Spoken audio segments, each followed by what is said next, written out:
जहां पर मोमिन अंसार सभा का लखनऊ से इस वक्त की बड़ी खबर, जहां कैंपल रोड पर भीषण आग लग गई है। आपको बता दें कि एलाफ मैरिज हॉल के बगल में ये आग लगी है। जो खबर लखनऊ से है, जहां पर मोमिन अंसार सभा का 13वां राष्ट्रीय पसमानदा भागीदारी सम्मेलन रविंद्रालय चारबाग लखनऊ में हुआ, जिसकी अध्यक्षता मोमिन अंसार सभा के राष्ट्रीय अध्यक्ष मोहम्मद अकरम अंसारी ने और संचालन कार्यवाहक अध्यक्ष मोहम्मद नसीम अंसारी ने किया। देश और प्रदेश भर से आए हुए सभी मेहमानों का स्वागत मोहम्मद रईस अहमद मंसूर जमाल अंसारी ने किया। सम्मेलन की शुरुआत कुरान पाक की तिलावत और तराना मोमिन अंसार सभा से की गई। सम्मेलन को संबोधित करते हुए मोहम्मद अकरम अंसारी ने कहा कि आज लखनऊ की सरजमीन पर यह लगातार 13वां वर्षों से 13वां राष्ट्रीय सम्मेलन शान से हो रहा है, जिसमें उत्तर प्रदेश के कोने कोने सहित 15 प्रदेशों से मोमिन अंसार सभा के पदाधिकारी, सदस्य, पसमानदा समाज के साथ सभी वर्ग के लोग शामिल हुए हैं। ये इस बात की नज़ीर है कि हम एकजुट हुए हैं, हम सबकी कोशिश कामयाबी की तरफ है। मोहम्मद अकरम अंसारी ने कहा कि हम वर्षों से मोमिन अंसार समाज सहित सभी पसमानदा दबे कुचले समाज के लिए रोजगार, शिक्षा, सुरक्षा के लिए संघर्ष कर रहे हैं। हमारे आपके लगातार किए जा रहे संघर्षों से अंसारी समाज के साथ पूरा पसमानदा समाज आज चर्चा का विषय बन चुका है। अब हम अपनी मंजिल की तरफ कामयाबी के साथ तेजी से बढ़ रहे हैं। अब वो दिन दूर नहीं है जब हम भी रोजगार, शिक्षा, सुरक्षा हासिल करने में किसी से पीछे ना रहेंगे। पसमानदा समाज आज अपना अधिकार हासिल करेगा, लेकिन एक दशक से ज़्यादा काम करने पर यह बात साफ है कि जब तक मोमिन अंसार समाज, पसमानदा समाज की राजनीति, सत्ता में भागीदारी नहीं होगी, तब तक इस सबका कुछ भी भला नहीं होने वाला है। 75 वर्षों से इसको सभी राजनीतिक पार्टियों ने अपना गुलाम बनाकर रखा है। सभी पार्टियों से पसमानदा लीडरशिप के नाम पर पसमानदा लीडर सिर्फ अपनी पार्टी में रबर स्टैंप की तरह काम कर रहे हैं और पसमानदा समाज छला जा रहा है। आज तक के आप जितने भी मुस्लिम और नॉन पॉलिटिकल ऑर्गेनाइजेशन देखते हैं, किसी भी मुस्लिम और नॉन पॉलिटिकल ऑर्गेनाइजेशन में कभी कैडर नहीं है। हम देखते आए हैं कि जो है बहुजन समाज क्या कैडर हुआ करता था, बाम सेफ हुआ करता था।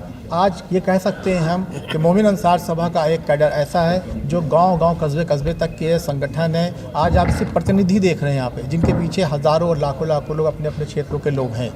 तो इस बिना पर हम लोग जिस क्षेत्र में भी जाएंगे, पसमानदा गाँव में 85% मुसलमानों की है। अगर ये एकजुट था, क्योंकि और इनका मिशन दूसरा है, यह किसी से इख्तिलाफ नहीं करती हैं। मोमिन अंसार सभा का एक पदाधिकारी कहता है कि आओ इंसानियत के मददगार बने, हम एकजुट होंगे, लोगों को फ़ायदा पहुंचाएंगे और अपनी कौम की जो रोज़गार, शिक्षा, सुरक्षा पीछे है, राजनीति में हम आगे बढ़ेंगे। क्योंकि सबसे बड़ी बात हमने देखा इतने वर्षों में, अपने पुरखों को, अपने बाबाजाद को देखा है कि जब वहाँ वो थे, आज तक के हम लोग मांगने वाले बने रहे हैं। लेकिन अब ये तय किया गया, अब हम लोग मांगने वाले नहीं, जहाँ से दिया जाता है हम उस जगह पहुँचेंगे और आपके साथ पूरे भारत की सेवा करेंगे, पूरे मुल्क की सेवा करेंगे और सारे समाज की सेवा करते करते पसमानदा समाज को आगे बढ़ाने का काम करेंगे। बीजेपी हर सम्मेलन में पसमानदा समाज को ही आगे बढ़ाने की कोशिश कर रही है और भी कह रही है कि वो कंधे से कंधा मिलाकर उनके साथ खड़े हैं। क्या लगता है कि कहाँ तक खड़े हो, कहाँ तक आपके साथ रहेंगे? मैंने पहले भी कहा कि पसमानदा की सभी पार्टियाँ बात करती हैं, उसी तरह से चाहे वो राजनीतिक कोई भी पार्टी हो, उसमें सब रबर स्टैम्प की तरह लोग हैं। जब तक कि जो भी राजनीतिक पार्टी अपने यहाँ कैडर बेस लोगों को, नेताओं को नहीं लाएगी, तब तक के पसमानदा का कुछ भला होने वाला नहीं है। इस पर उन पार्टी को ध्यान देना होगा। ठीक, देखिए, मोमिन अंसार सभा का ये 13वां राष्ट्रीय सम्मेलन है, जो 2011 से लगातार इसको किया जा रहा है। सबसे बड़ी बात ये है कि जब ये मूवमेंट शुरू हुआ तो 2011 में जब इसकी स्थापना हो गई, उसके बाद पहला राष्ट्रीय सम्मेलन 2011 में इसी हॉल के अंदर हुआ था। तब से लेके आज तक के सारी पसमानदा कौमें, तब मोमिन अंसार समाज के जो अंसारी समाज ने इसका गठन किया, उसके बाद लेके सारी पसमानदा कौमों को अपने साथ जोड़ते हुए आज 13वें सम्मेलन में हमारे साथ पसमानदा बिरादरी के सभी लोग अपने अपने बैनर के साथ आज इसके साथ मोमिन अंसार सभा के साथ शामिल हैं, जिसमें एकजुटता लाई गई है, एकजुट हो गए हैं। इस सफ़र में एक बड़ी जीत हासिल हुई कि सारी पसमानदा कौमें एक हुई हैं।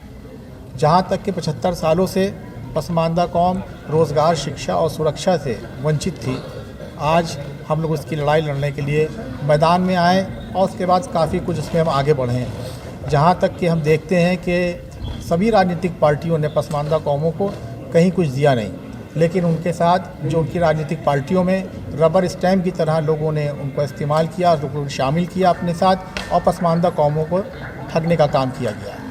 सभी पूरी पसमानदा कौम आज एकजुट होने के बाद ये तय किया है कि हमें भागीदारी चाहिए। आने वाले लोकसभा चुनाव में 2024 में हमें भागीदारी चाहिए। इसी भागीदारी सम्मेलन के नाम से ये सम्मेलन हो रहा है, जिसमें ये कहा जा रहा है कि हम भागीदारी लेंगे और अगर हमें भागीदारी नहीं मिलेगी तो सारी पसमानदा कौमें एकजुट होकर एक लंबी लाइन भागीदारी लेने के लिए राजनीति में लंबी लाइन खींचने का काम करेगी। जिस तरीके से आपने कहा 2024 लोकसभा चुनाव में पूरी भागीदारी की उम्मीद कर रहे हैं, तो किस तरीके से चुनाव की तैयारी में है और क्या सोच? इस रिपोर्ट को देखने के बाद आप लोग के क्या तर्क है, कमेंट सेक्शन में हमें जरूर बताइएगा। अभी के लिए बस इतना ही। देश दुनिया की तमाम बड़ी खबरों के लिए देखते रहिए इंडिया 7।